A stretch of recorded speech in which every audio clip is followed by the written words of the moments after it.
RB World 4. It's coming back, guys. We're gonna be on the grind very soon. You know, no sleep, no shower, no females. Let's get it. But in all seriousness, no, it's been a couple of weeks, or a little bit over a week at the time of this recording, since Jokes unexpectedly announced the release of the newest RB World, and this has obviously brought excitement to the Roblox basketball community, as they have finally had their will to live again. Seriously, after having to put up with a dead RB World 3 for over a year and RB World 2 ending in very disappointing fashion, it's good to see a new Roblox game, and that Jokes hasn't given up on RB World yet. With this, there's going to be a lot of high hopes and expectations for the game's arrival at around the springtime, and I decided I wanted to express my expectations and what I believe should be in the new RB World 4 game, and how Jokes can make it the most successful RB and a very successful game in general. Let's get on with it. Roll the intro.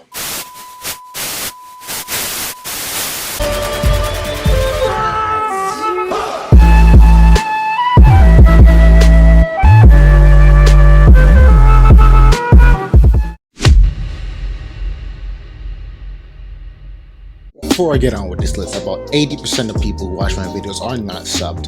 If you enjoyed this video, or if you enjoy RB World 4 coverage I'm planning to make more content similar to this, so you might as well subscribe. It takes 1 second and makes a huge difference for the channel.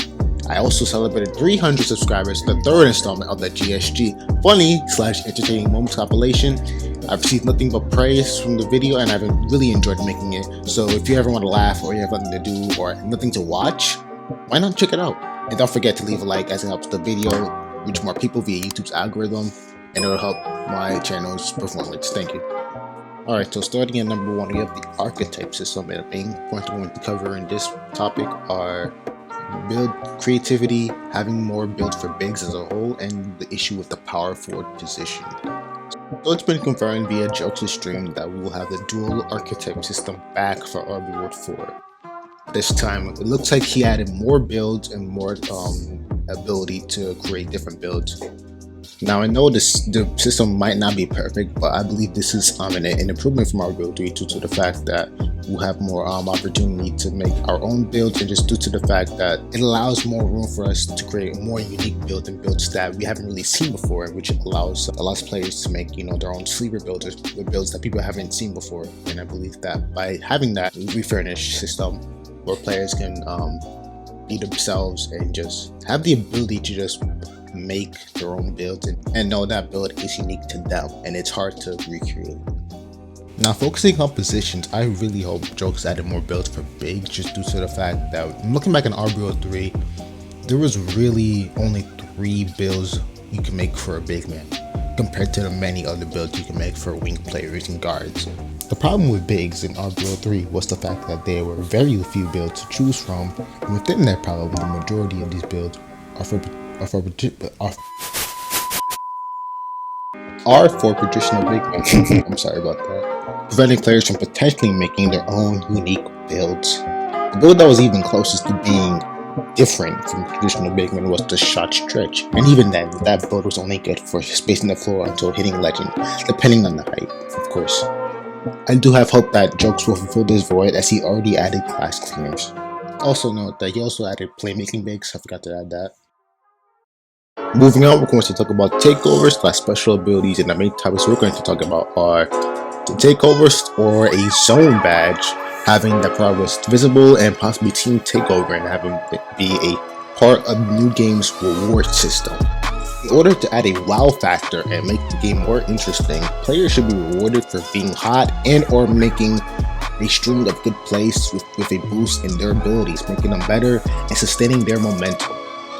After creating a build, players should be given an option to choose what special abilities they can have, what area of their game you want to amplify whenever you're on fire, whether it's in shooting, playmaking, defending, rebounding, slashing, shot creating, shot blocking, scoring, etc. There should be an automated spot for this badge. Now, of course, when a player is new and at a lower rep, it'll be very difficult to make progress in this zone badge, let's call it that, compared to you being like a superstar or a legend. Knowing Jokes, if he actually made this idea a real thing, he probably required the badge to be maxed out in order for us to activate it. But I don't think that's necessary. It'd be better for everyone if players would be able to activate the badge if the majority of the badge was progressed, instead of all of it. Now this is something I'm really excited to talk about, Team Takeover. This isn't confirmed, but jokes might be adding some kind of reward system for players who reach a certain level / rep, just like how 2K does it. If this actually comes into the game, I believe players who reach a certain level should be able to activate Team Takeover, allowing their teammates to thrive with them, making it more impossible to lose momentum. This should only happen if the badge gets filled to the maximum progress. Alright, so moving on to the next item on our list, we're going to talk about defuel accessibility. And I'm going to talk about how we can have defuel stations in the park, having different defuel booths for different game modes, and potentially having it as a menu feature.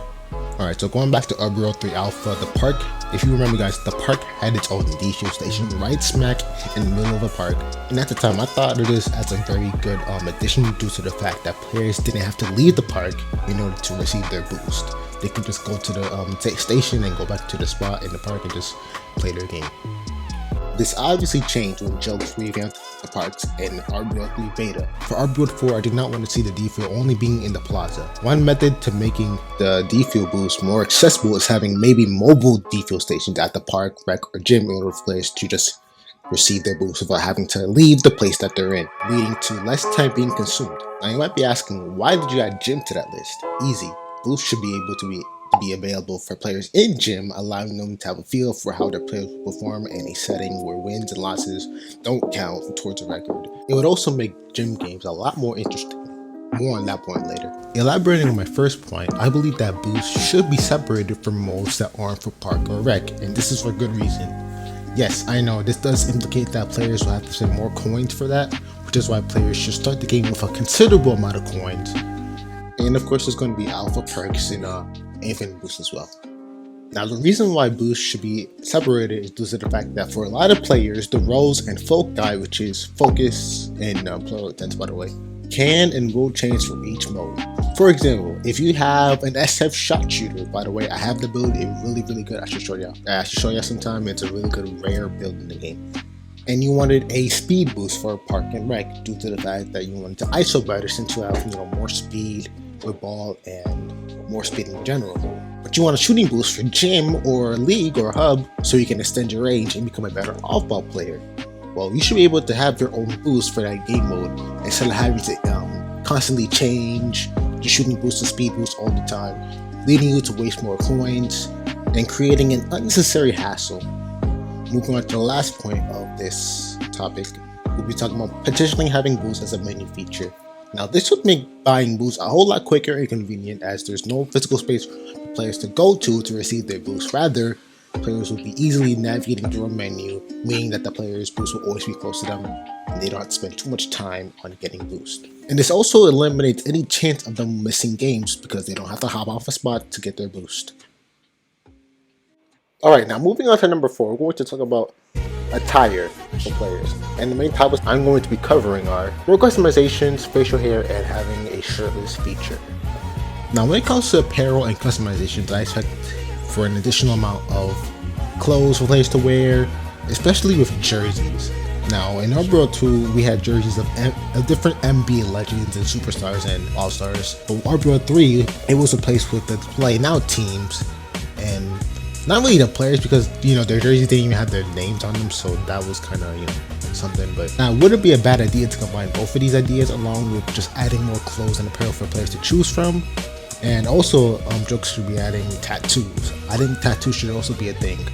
I don't think Arbor 2 had tattoos, but in Arbor 3 I saw that the moderators were able to have tattoos and other perks of their own. In fact, I think I saw Gunchowder back then with tattoos, so that was something. So I don't think for Arbor 4 tattoo shouldn't be an exclusive thing.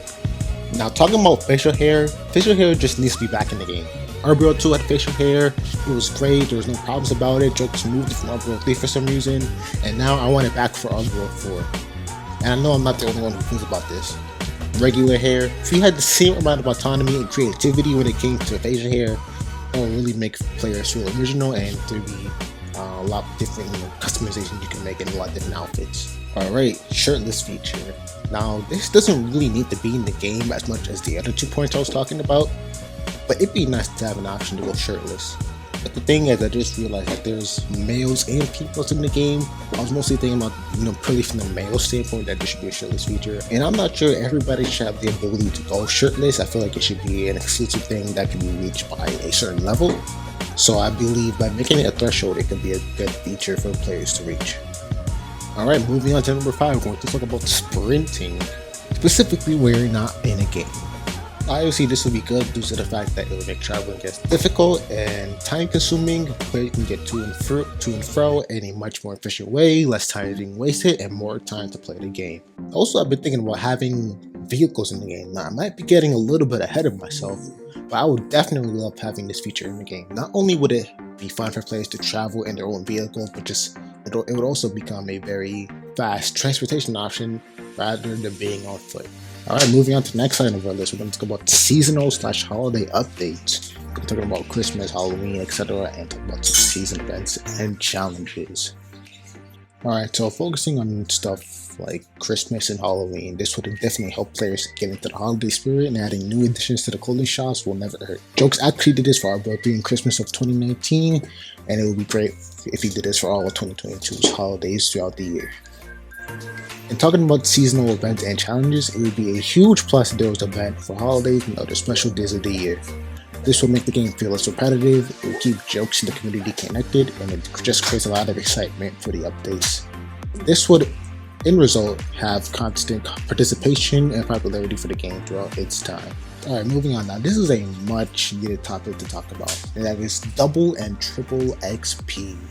Talking about double/triple XP weekends or during the special days, something like that, but we need extra XP. It's just needed. Sometimes the players need a little boost in their player progression, and having the occasional 2 to 3x XP period, it makes the grind a little bit easier, and it persuades more players to play the game during that time, keeping jokes and the players as a whole. Also, who doesn't like getting doubled XP every time they play a game, bro? Like, seriously, come on. The next point I'm going to discuss is game mode variety, specifically how survival and how the jokes can fix the position lock issue and potentially add mini games. Alright, so Hub unfortunately did not live up to the hype in Unreal 3, but if the situation is handled properly, it could be a huge game mode in Unreal 4, especially if the position lock issue is solved. Just to inform those who may not know about the position lock issue in Hub, in order to queue into a matchmaking sequence, every team needs to have 2 bigs, either a power forward or a center. The problem with that is a lot of teams didn't have 1 big man, let alone 2, due to the big man position being virtually obsolete and not many people wanted to grind a big man. Referring to my earlier point talking about archetypes, the power forward position should be a secondary position for the small forwards based on their height, of course, and not just for centers. We all know basketball is moving into a small ball and positionless game, so this should be applied to Hub's positioning, where small ball is accepted, where we have like 4 guards/forwards and 1 big man, either power forward or center. Because the chances are there's going to be more guards and forwards than big men in the game. There's a lot of players like myself who don't want to grind a big man in Unreal 3, so it could be the same for Unreal 4, so I believe that this should be able to solve the position lock issue and get more people to play Hub. Yeah, I'm not gonna lie, I don't know how the minigame system is gonna work. I don't even have anything planned out for that, so let's just scratch that off the list. Alright, for number 9, I think it just has to be in the game, and this is custom green sound effects. At the very least, provide many different sample effects, and potentially using your own music sound codes to customize it. I see this best as a menu feature, as a UI, where players can choose which sample gain effect they can choose, and then maybe potentially a GUI where they can put their own custom music code and put it in. Now, of course, you are prone to some obstacles where players are very likely to post inappropriate sounds as the greatest sound effect, so obviously there's going to have to be some kind of check to make sure that players aren't using inappropriate sounds for the green effect. Alright, for number 10, this one also should definitely be in the game, and that's making court streets visible and park and rec. It's just common sense. Players should be able to see the amount of games in a row a court has won. Nothing complicated there. Alright, number 11, opponent shot feedback visibility. Now, this would have been a lot more useful in Unreal 3 than for Unreal 4, just due to the fact that percentages will not be visible to the player, but it'll still be in the console, but the feedback will only show the timing apparently and not like contest or anything, so it would still be a useful thing, just not as useful as I thought it would be. Alright, 12th item on our list. Now, this is a huge stretch. I have no expectations for for this to be in the game. It's just something that I thought would be cool. And that is a game of 21 court or a 1v1v1 court. But the main point I'm going to be covering in this is having different game modes for Gym just beyond the regular games to 21 or 14. But going back on the game of 21 court part, NBA 2K17 had this in their park, and to be honest, I just wish any basketball game had this feature now. But of course, there's going to be some clear problems and some, cheese, having with this feature. So I know that, chances of this happening are pretty much zero. But alright, focusing on the Gym part, I believe there should be just different games instead of just the regular games. Like, for example, King of the Court, Knockout, or adding special rules to regular games such as possessions or something similar to that. Just anything else that could just make Gym a whole lot more interesting and fun. To be honest, I would see that as a definite W. Number 13, we're going to talk about something that would definitely make our board for a unique game compared to others, and that would be putback dunks / tip-ins. Now, these putbacks should be based on the player's positioning and the rebounding stat as a whole. Timing shouldn't matter at all when it comes to this. This would tend to favor big, especially rebounders, rim protectors, slashers, any athletic player with a high vertical stat. Also, contests that in many cases won't play a huge factor due to the fact that players will be near the rim, and there's usually going to be a height advantage for those who will get the tip in, unless a smaller player does it while in traffic. Also, one note, putback dunk should be based on the dunk stat, obviously, and then the putback tip-in should be based on the layup stat. And the last, but definitely not least part of the list is for jokes to not abandon the game. It is very simple. Jokes, please do not abandon the game like you did in the past two ARC worlds. Because at first, it's always the same cycle. Game goes great at first, and some kind of trouble comes up in the middle of it. Game doesn't really reach its full potential. Jokes leaves the next game, and then the community just don't get along that well. And it's not for bad reason, just due to the fact that the RBO community is just one of the most toxic fan bases and communities on Roblox. There are times where they overreact and take things a little too far. It's not entirely on them, just due to the fact that Jokes himself, he hasn't been updating, there's been times where he hasn't been updating the games that well. He hasn't been listening to the community, so he's not really taking input sometimes. So I guess I guess that's where the disconnect comes from as well. So it's kind of like a two-sided thing. So you can't really entirely blame it on one side, but the community has taken things too far at times, and that has led to RBO3's downfall. But to wrap up this point, I just want to say that you can clearly see that Jokes is putting his his heart, right. He's putting his all on the development of RBO 4, and I hope he sustains with that effort, and hopefully we get a great RBO game as a result of that. And hopefully it can last much longer than RBO 3 and RBO 2 did in terms of its prime and just it being a great game in general. And that concludes this video. I know it was a little bit different from the other kinds of videos I've made in the past. It was definitely longer than the usual video, but hey, hopefully at least a couple of my ideas from the wish list come into fruition. Actually, at the time of me recording this, there has been confirmation of Jokes adding Takeover, or Streak, into the game, so that's really great news to hear. Just add the different kind of, creativity into the game. I spent hours upon hours creating this entire video, so we greatly appreciate if you hit that like and sub button with notifications on. We're very close to 350 subs, or nearly approaching 350 subs. Let me know what else you want to see here for RBO 4. No matter how crazy the idea sounds, let me know your expectations on how RBO 4 will come out in the springtime, around that time. If you made this far, thank you so much for watching. If you enjoyed this video, don't forget to hit that like and subscribe button. Make sure to check out 300 subscriber special. And enjoy the rest of your day or night. Roll the outro.